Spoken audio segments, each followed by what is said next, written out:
Welcome back everybody to our coverage of EICMA, the biggest and best motorcycle show in the world, and we're here at the Aprilia stand to have a look at this, the new Tuono 457. Now, can this be a brilliant A2 option that can mix it with the likes of the KTM 390 Duke? Well, I think so. Having ridden the RS 457 recently, I reckon this is going to be an absolute cracker. So here we go with everything that you need to know about it. So we'll kick off with the engine, and it's their 45cc parallel twin that, like I say, you'll also see in the RS 457 sports bike, and it really is a cracking little engine to ride. Now, it is limited by being an A2 license-friendly bike to about 47 horsepower peak at 9,400 RPM, and it makes 43.5 Newton meters of peak torque at 6,700, but they do say 82% of the torque is available from down at 3,000 RPM, and so it really is a nice, usable engine for the road. Having ridden the RS, though, I will say it doesn't have endless top end. You know, if you're getting into 4th, 5th, and 6th gear,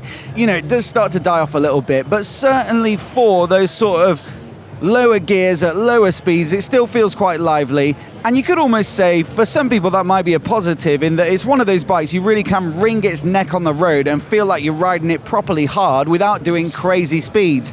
The other big advantage it has is the fact that this bike gets a 270-degree crank, which is relatively rare for a parallel twin at this sort of capacity. If you look at stuff like the Kawasaki's, the Hondas, they tend to get a 180-degree crank, which doesn't have a particularly nice sound and feel to it, whereas this has a little bit of the character of its bigger sibling, the 660, and for me that just makes it so much more pleasant to ride. It really has a nice sound to it, some soul to it, and I really did enjoy that bike. Should also say as well, the Tuono does get slightly shorter gearing because of the final drive, and so while it is probably going to be working harder at higher speeds, it should be a little bit snappier, and that might make it a slightly better road bike. One of the other things that I think is really nice about this bike as well at this price point is the fact that you get an aluminium frame. So typically when you're looking to save a bit of money, you'll find a steel frame which is going to be cheaper to make but also a bit heavier. Whereas this, well, they say it's nice and rigid and also helps save weight, and I think you've got to say as well, it gives it a slightly more fetching look.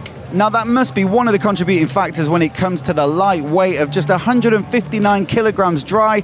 And so if you're looking for something very agile and flickable, in my experience, that's exactly how the RS feels out on the road. And so this will probably deliver very much the same. As for the suspension, well, we've got an upside-down fork up front with 120 mil of travel. At the rear, you've got a monoshock, of course. That's got 130 mil of travel out to that steel swing arm. And another little competitive advantage, I'd say, is, again, typically at this price point, you might find non-adjustable suspension. Now, you can't adjust damping on these bikes, but you do get preload both on the shock and on the fork. And while preload on the shock is generally used to get the bike set up for carrying a passenger and or luggage to make sure it's sitting level, you know, preload on the fork, well, that's less common, but can be more so used to get the bike set up to your particular weight and also make sure it's ideally set for sportier riding. And so, yeah, another nice little feature on this bike, especially considering its expected price point. As for the braking, we've got a 4-piston radially mounted caliper up front from Bybre, which is a budget-friendly sub-brand of Brembo, and in my experience of the RS, it's more than good enough for the sort of speeds you're going to be doing on this bike.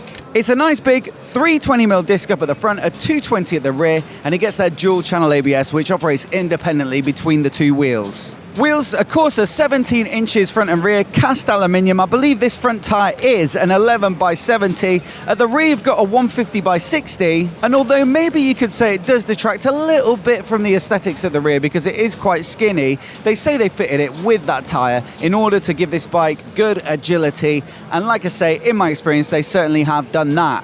Naturally, ergonomically, this bike isn't a million miles from the RS 457, so you've got the same seat height of 800mm, which makes it nice and accessible. Being an A2 friendly bike, it's going to be obviously desirable for newer riders who want something that looks a bit fancy, and so a moderate seat height like this is always going to help it sell. And I'll also say the pegs aren't particularly cramped up and sporty, so, you know, no worries there in terms of comfort. Now, naturally, with it being a Tuono versus an RS, this is true across the Aprilia lineup. You've got flat handlebars like a naked bike should, as opposed to the clip-ons on the other models. So if you want something a little bit upright and easy going and, you know, with a straight back angle, then this will be the one to go for. Although I will say the clip-ons on the RS457 are probably the least aggressive in the whole RS lineup, and so the difference probably isn't quite as pronounced, let's say, as something like the RS660 versus the Tuono 660. Still feels really nice and comfortable, and the only other thing to note is you don't really get a bit of a fairing on this bike. Some of the other Tuonos get like a half fairing, so they're not a completely naked bike, and they might give you a little bit of wind protection around the lower body, but this one is fully a naked bike, and I think I prefer the way it looks, but maybe that's a little bit of a sacrifice in terms of how it's going to feel out on the road. One of the big strengths of this bike, though, I've got to say, versus some of the competition, is here in the cockpit. You've got a really nicely designed dash here. I love the graphics. It gives you a bit of that sporty Aprilia feel, and to get a full color TFT display in this sort of market that looks as good as this, I think is definitely a big advantage. You've also got some nice switch gear here where you can navigate through some of the menus and stuff like that, and you've got a little bit of backlighting, so if you ride at night and you tend to get a bit jumbled up with the buttons on the switchgear, then that's going to help you to hit the right one. Now through this dash you do have connectivity features, so you can hook your phone up and control music and calls and navigation and stuff like that, and also you got a bunch of riding modes. So I think there's 3 of Eco, Rain and Sport, and of course they're going to mix up the throttle response to mean that you get a more lively throttle in the Sport mode, let's say, than the Eco mode where you might want to save a bit of fuel. Then you've got traction control and ABS, of course, and also a quick shifter fitted as standard on this bike. And so yeah, decent tech package. I think it was a big strength of the RS457 when I tested that bike out when you compare it to the competition, so it can only be a strength of this bike as well. Now before we get on to the next bit of the bike, I just want to say a massive thanks to DJI for supporting the channel and making this trip possible. For the Bob cam, we're using their latest Osmo Action 5 Pro, which we also use back home for shooting our reviews and stuff like that.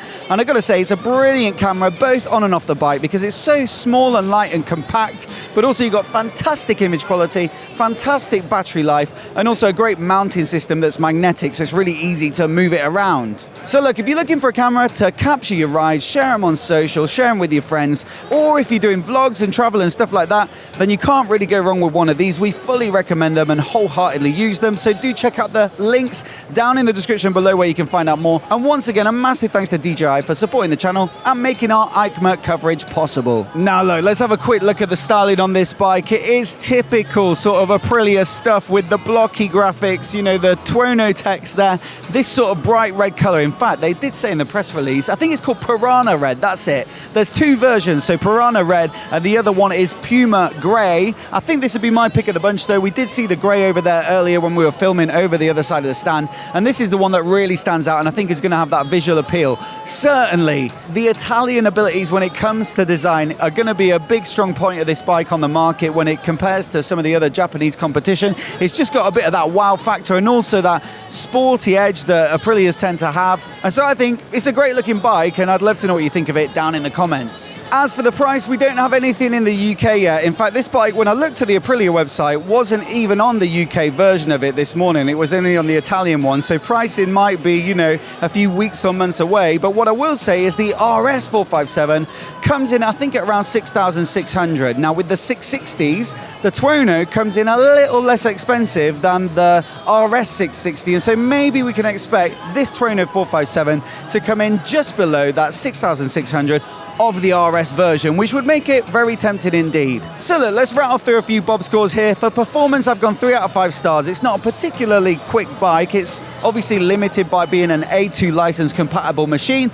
but also out of the competition, this is probably going to be one of the best to ride, and you've got decent brakes for the price, good suspension and all that good stuff, so it should be a good handling bike that's nice and lightweight. Also, I'm going to say 4 out of 5 for features and tech and stuff like that, because you get a brilliant dash, good switchgear connectivity, a few different riding modes, the preload adjustability on the suspension is a good feature as well, and so versus the competition, this is going to be one of the best in terms of offering you the most up-to-date stuff. Then styling, I really do like the look of this bike, so I've gone 4 out of 5 as well.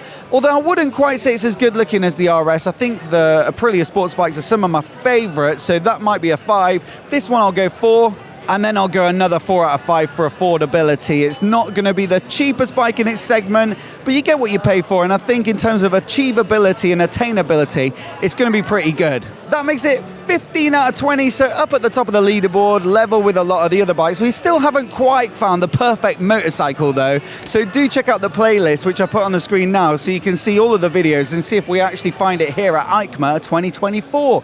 Do let me know what you think of the bike as well down in the comments below, and whether it's the one that you'd go for in the sort of A2 naked segment. And also I will say, hit subscribe if you want to see all of our videos coming from here as soon as they go live. A big thanks for watching this one, and we'll see you in the next one.